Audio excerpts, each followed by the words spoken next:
Tela de Justiça. Fique em dia com os assuntos jurídicos. Olá, o Tela de Justiça começa agora na sua TV Câmara Natal, trazendo as principais notícias jurídicas e entrevistas com aqueles que são destaques na área. No programa de hoje, eu entrevisto o Procurador-Geral do Estado, Miguel Josino, e o advogado Eduardo Nobre. No ar, Tela de Justiça. Tela de Justiça.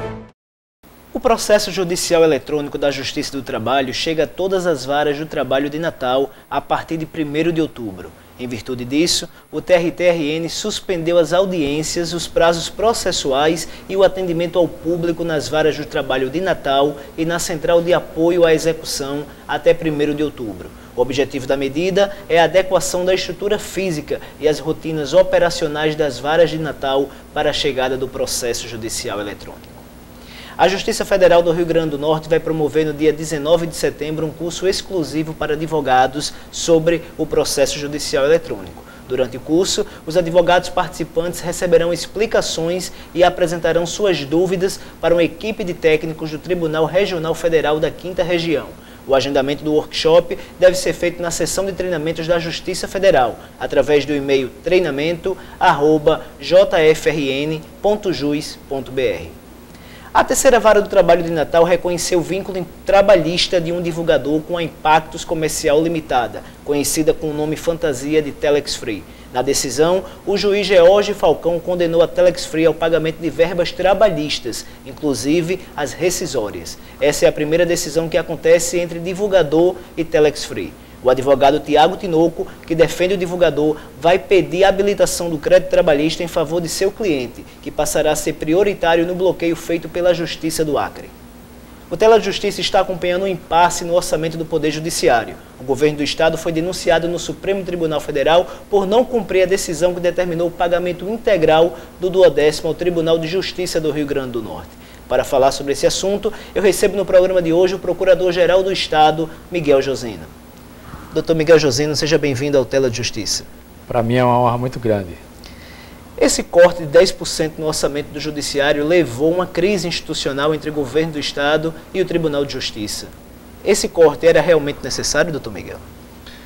Esse corte era necessário por variegadas razões. O Poder Executivo, que normalmente é quem arrecada, ele vem tendo, ao longo dos últimos meses e até dos últimos anos, uma expectativa frustrada de receita. As receitas vêm caindo de forma assustadora em função de uma crise global, em função de uma crise pelo qual o país passa e, de resto, todos os estados da federação também passam.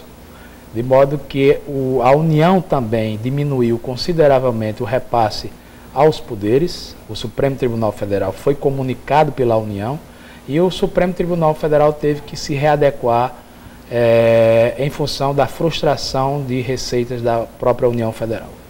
A diminuição do repasse no repasse do 10º é alvo de questionamentos no Supremo Tribunal Federal. Como é que está essa situação hoje? Essa questão ela foi judicializada inicialmente pelo Tribunal, pelo Ministério Público junto ao Tribunal de Justiça. Houve uma liminar concedida pela eminente desembargadora Zeneide Bezerra, liminar essa que foi objeto de um pedido de suspensão da segurança no Supremo Tribunal Federal com o deferimento pelo ministro-presidente Joaquim Barbosa. E o Tribunal de Justiça ajuizou perante o Supremo Tribunal Federal com uma ação cautelar, cuja liminar foi deferida em favor do Tribunal de Justiça pelo vice-presidente ministro Ricardo Lewandowski.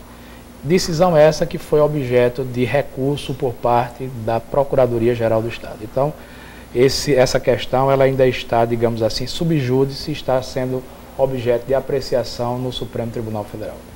Os números mais recentes do Estado mostram um aumento na arrecadação.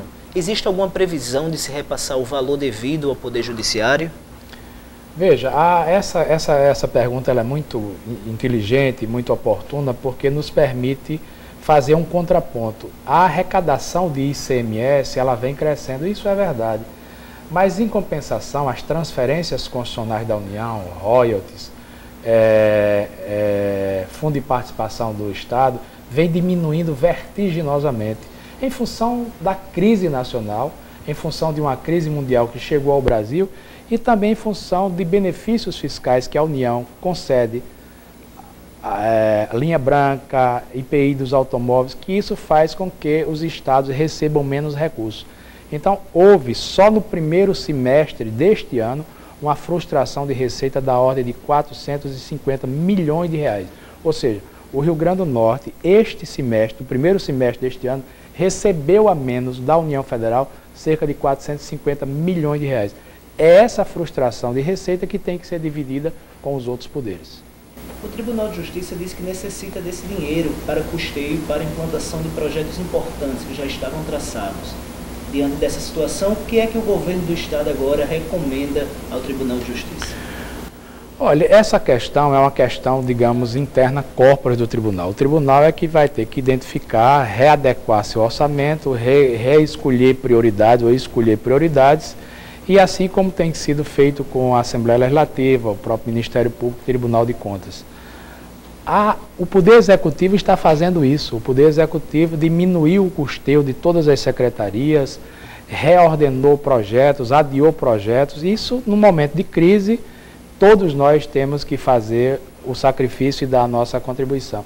E foi isso que se pediu e é isso que se quer, nesse momento de crise, que todos nós tenhamos um pouco de paciência para compreender que precisamos fazer um esforço coletivo. Vamos falar agora sobre a sua atuação à frente da Procuradoria-Geral do Estado. Os números de processo na PGE aumentam consideravelmente ano após ano. E o número de servidores, a estrutura funcional da Procuradoria, ela vem caindo, ela vem diminuindo. Qual o balanço que o senhor faz da sua gestão à frente da Procuradoria, doutor Miguel? A gestão que eu faço, ela é muito boa. A gestão que eu faço, a avaliação, melhor dizendo, que eu faço é uma avaliação positiva. Nós tivemos avanços institucionais importantes, a reafirmação de algumas garantias dos procuradores e da advocacia pública significativas, mas nós temos tido deficiências da estrutura, tanto material quanto a estrutura de pessoal. A Procuradoria-Geral do Rio Grande do Norte hoje é a menor procuradoria do Brasil. Enquanto outros estados têm um número muito elevado de procuradores, o Rio Grande do Norte tem apenas em atividade 49 procuradores, num quadro de 70, onde um estudo de demanda indicava que nós deveríamos ter pelo menos 150 procuradores. A título de comparação, na Paraíba são quase 200 procuradores, não é isso? 185 procuradores na Paraíba, 220 procuradores em Pernambuco, 110 procuradores em Alagoas, 55 procuradores no Acre, enquanto no Rio Grande do Norte o quadro é de 70, hoje nós temos 49 procuradores em atividade. Se você considerar férias, licenças, afastamentos para tratamento médico, você conta efetivamente com cerca de 40 procuradores, o que é um número muito, muito pequeno. Quais são, então, os seus principais desafios à frente da Procuradoria-Geral do Estado? Nós temos o desafio de realizar o concurso para procurador, que já está autorizado, nós estamos ultimando, acreditamos que aí nos próximos 30 dias nós tenhamos já a definição da empresa que vai fazer o concurso. Serão quantas vagas oferecidas? Hoje nós temos 21 vagas, né, para preencher o quadro de 70. O Tribunal de Contas do Estado está fazendo uma auditoria operacional na Procuradoria, nosso pedido, para identificar se esse número de 70 procuradores é suficiente. Nós entendemos que não, porque a demanda vem crescendo assustadoramente. Para que vocês tenham uma ideia, cada procurador recebe uma média de 50 a 60 processos por dia. E isso compromete a qualidade do trabalho, ela diminui. E eu não quero que o procurador do Estado seja apenas um pastorador de prazo. Ele precisa fazer uma defesa segura, uma defesa eficiente, uma defesa efetiva, uma defesa real, para que o patrimônio público não venha a sofrer prejuízo. Além do concurso público, existe alguma outra prioridade na sua gestão à frente da Procuradoria? Existe. O quadro de servidores da Procuradoria também é muito pequeno. Para que você tenha uma ideia, nós temos apenas 38 servidores efetivos, onde nós precisaríamos de um quadro de 250 servidores. O Ministério Público tem crescido assustadoramente, a demanda tem crescido internamente na Procuradoria, o Poder Judiciário está se equipando e a Procuradoria, infelizmente, nós estamos estagnados, para não dizer que nós estamos, de certo modo, andando para trás, porque em função da carência de procuradores, eu fui obrigado, fui forçado, constrangidamente, a encerrar atividades em algumas procuradorias regionais. A Procuradoria Regional de São José de Mipibu, a Procuradoria Regional de Ceará-Mirim. Tive que trazer uma procuradora competentíssima de Brasília, que fazia um extraordinário trabalho em Brasília. Tive que trazer para Natal, deixei apenas um procurador em Brasília, e isso compromete a qualidade do trabalho da Procuradoria-Geral. E ao que o senhor atribui essa estagnação da Procuradoria-Geral do Estado em termos de estrutura? A deficiência, né, a deficiência de recursos. O Poder Executivo passa a um esforço muito grande da governadora. A governadora tem prestigiado muito a Procuradoria-Geral, os secretários já têm um contato com a colaboração, mas é uma crise que se agudiza. A lei de responsabilidade fiscal, de certa forma, nos bloqueia a realização do concurso. A nossa exceção é porque a própria lei orgânica da Procuradoria-Geral diz que quando você tem uma carência de 10%, você obrigatoriamente tem que iniciar o concurso. Mas há uma dificuldade geral.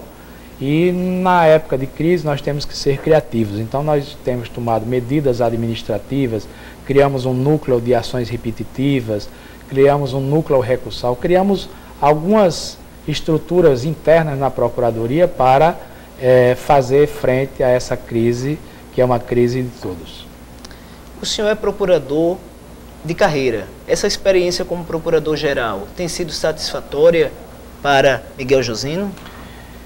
Eu costumo dizer aos meus colegas que nesses 2 anos e 9 meses à frente da Procuradoria-Geral, eu aprendi mais do que nos 20 e tantos anos como procurador do Estado. É uma experiência muito rica, é uma experiência que ela é muito engrandecedora e é um desafio permanente, é um aprendizado permanente. Todos os dias é uma demanda nova, todos os dias é um acontecimento novo e nós temos contado com o apoio, a colaboração. Eu costumo dizer que a Procuradoria-Geral do Estado do Rio Grande do Norte é o melhor escritório de advocacia do Rio Grande do Norte. São profissionais competentes, engajados, todos com espírito público, que estão sobrecarregados, né? A demanda é muito grande, mas todos empenhados em fazer a defesa do patrimônio público, em fazer a defesa do meio ambiente, em fazer a defesa das ações coletivas, e tudo isso com muito critério, com muito esforço, com muita garra. Dr. Miguel Josino, agradecer a sua participação no programa Tela de Justiça e desejar boa sorte nessa missão de conduzir a Procuradoria-Geral do Estado. Muito obrigado, foi uma honra muito grande participar desse programa que eu assisto e que é um programa que orgulha muito a área jurídica do Rio Grande do Norte. Obrigado. No próximo bloco eu converso com o advogado Eduardo Nobre. O Tela de Justiça volta já. Tela de Justiça.